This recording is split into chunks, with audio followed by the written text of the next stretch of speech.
The occasion was a church dinner and fellowship hall back in the back. It was a weeknight, as I remember, and at Christian Temple, we didn't normally gather for fellowship dinners and fellowship hall on weeknights, except that this shared meal was the dinner where I was to be introduced as the candidate to be the new pastor at Christian Temple, the fifth settled pastor to have the honor of sharing ministry in this place. And it is an honor.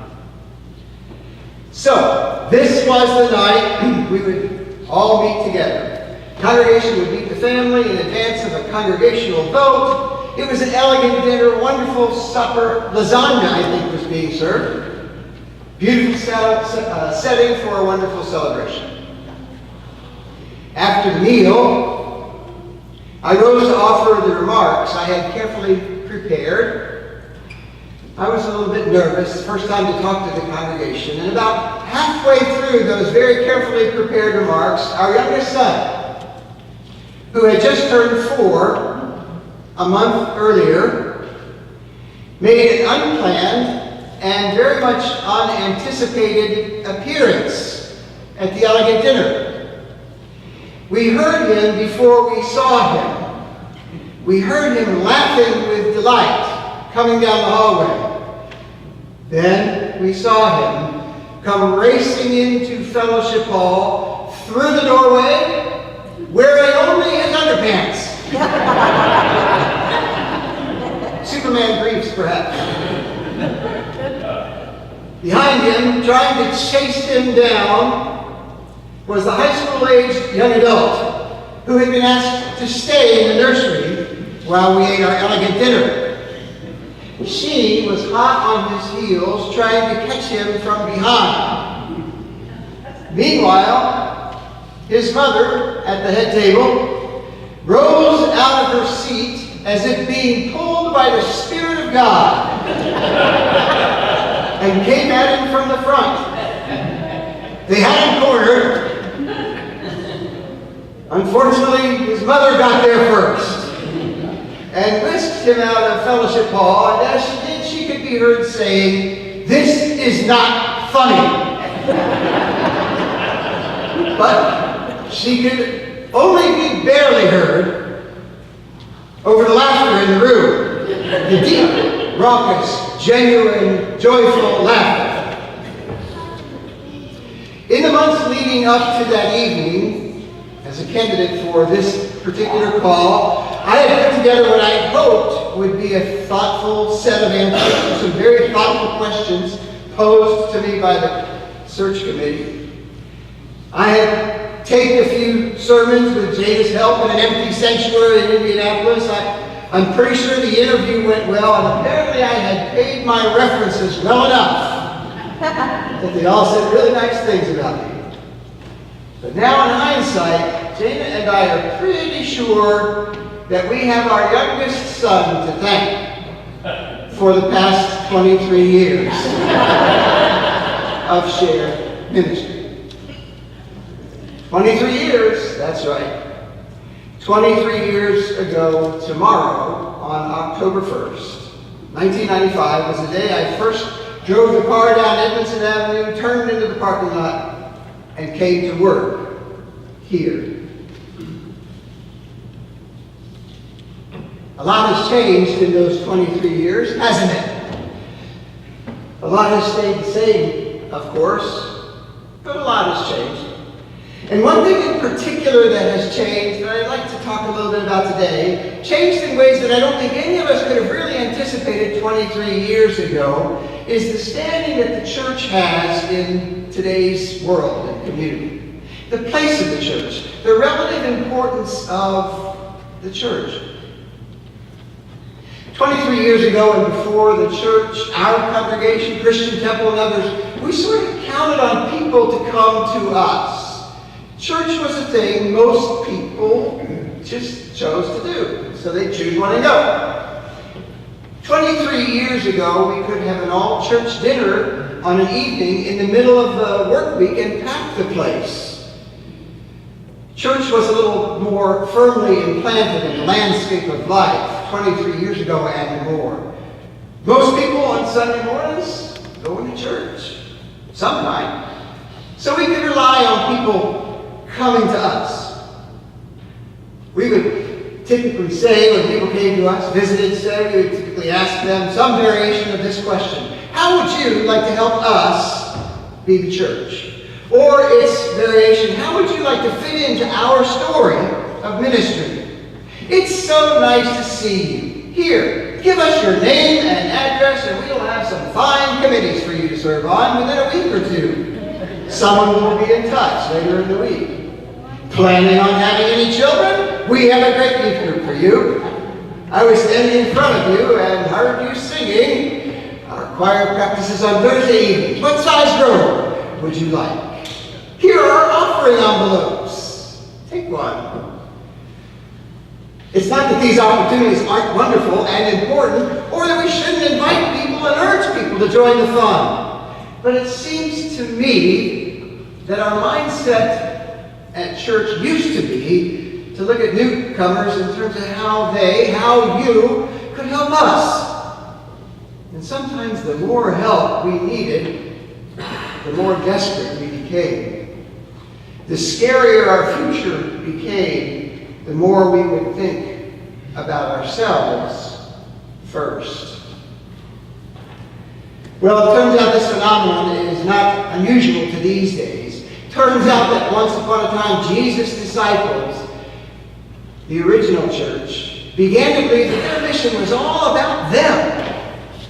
And the more frightened they got, the more inward they turned on themselves. Jesus was passing through Galilee with the disciples, and he was beginning to break the news to them. And it was serious news.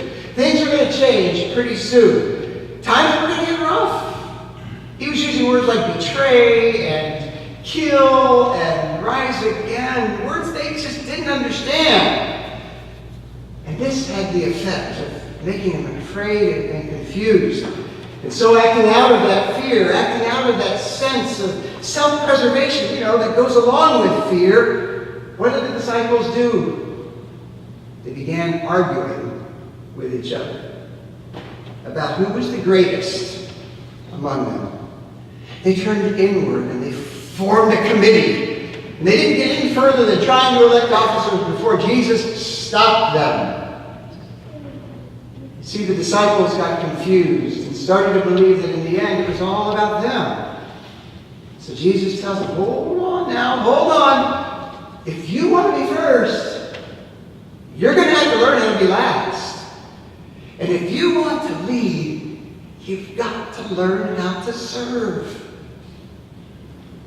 And then, in a brilliant Jesus move, Jesus distracted the child care attendant, opened the door just wide enough in the nursery for the 4-year-old to escape.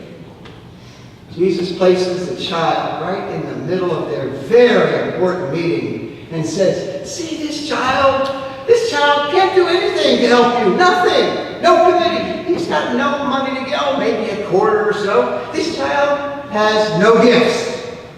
Only needs to be served. And its presence in your center, the center of your circle, obliges all of us to ask a different question.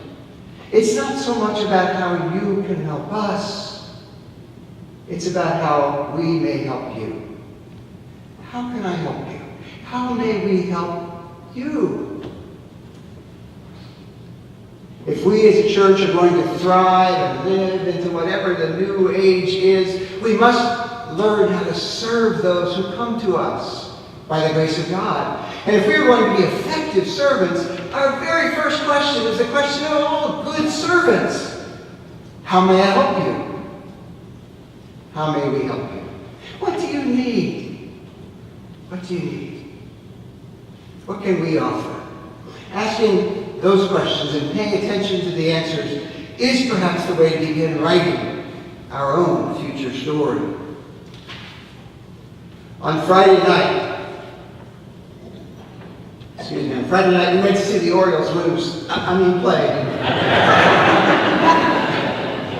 Sorry, guys. At Camden Yards. It's funny. Kind of reminded me of when we first came to Baltimore 23 years ago. Do you all remember what happened 23 years ago besides the Powells coming to Christian Temple? Cal Ripken broke the record. 21-31. Now we didn't go to that game that he broke the record in. We watched that game on television in Indianapolis, surrounded by the boxes that we were about to pack so that we could move here.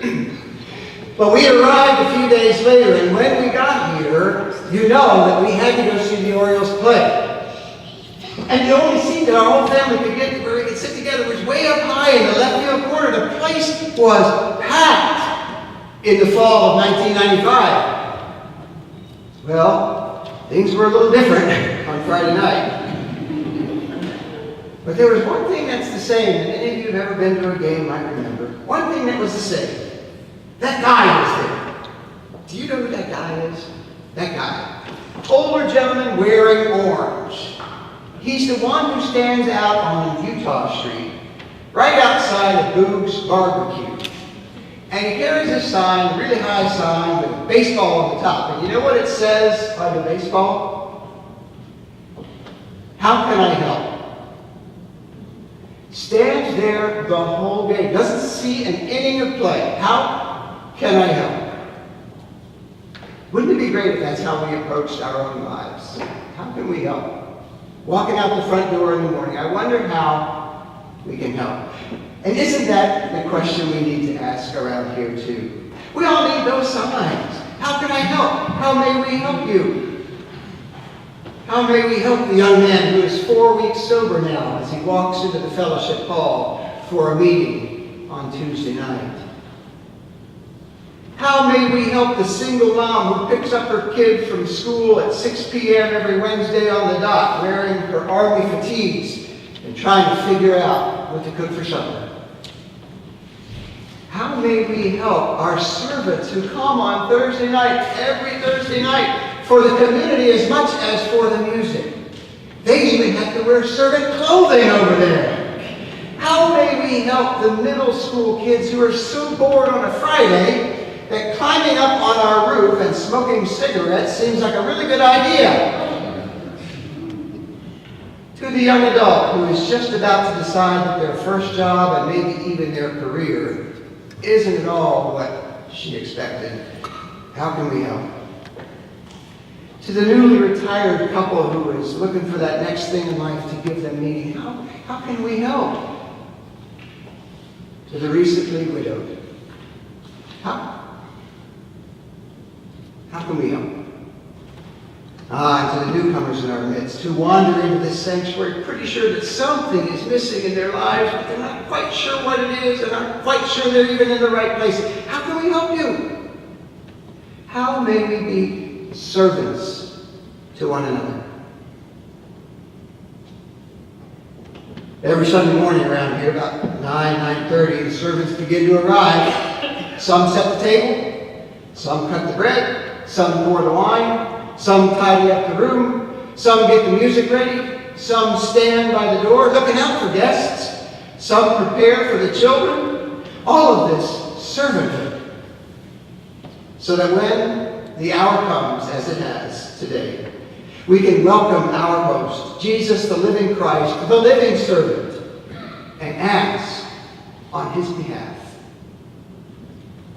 how can we help?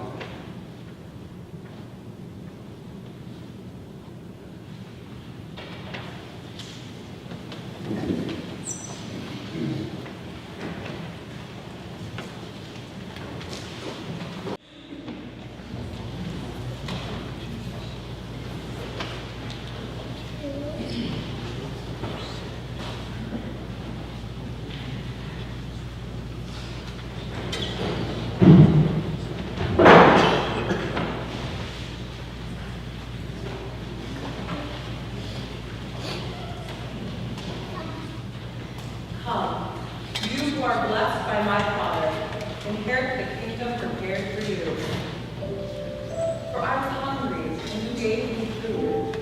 I was thirsty,